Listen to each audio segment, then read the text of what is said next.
In this tutorial, we will show you how to create a Microsoft Access database executable file. First of all, open the database that you want to make executable.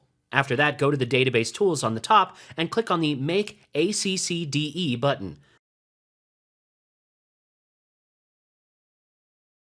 Microsoft Access will give you an error if you haven't enabled the content of the database. Click on Options of the security warning and then check the Enable this content option before clicking on the OK button.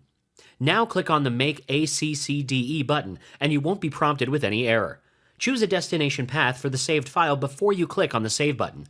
Now you have ACCDE file, but to make it executable, you need to download a setup compiler. You can download any compiler or go to jrsoftware.org and click on the latest release of the Inno setup. Select the mirror and your download will begin. Once you're done with the download, install the software using the recommended settings. Once you're done with the installation, launch the software. Next, create a new script file using the script wizard.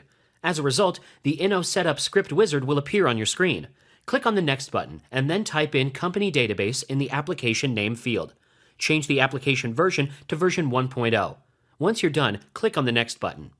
In the next screen, you can set the application destination base folder. Once you're done, click on the Next button. Then specify the files that are part of your application. In this tutorial, we will select the option that the application doesn't have a main executable file, and then click on the Add button to add the ACCDE file that we created from Microsoft Access.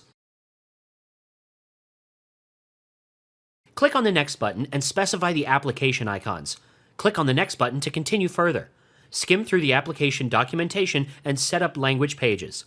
Next, browse for the Output folder in order to select the output folder of your package. Once you're done, move forward and finish the setup. Click on the Yes button when prompted to compile the script. Click on the No button because you don't need to save the script. You have successfully created an executable of your MS Access database. Let's check it by installing it. You can change the installation folder by clicking on the Browse button. Lastly, exit the setup by clicking on the Finish button. After the installation is finished, go to your installation folder and you can see your ACCDE file over there. Open it and you can use your database. So this is how you can make Microsoft Access database executable.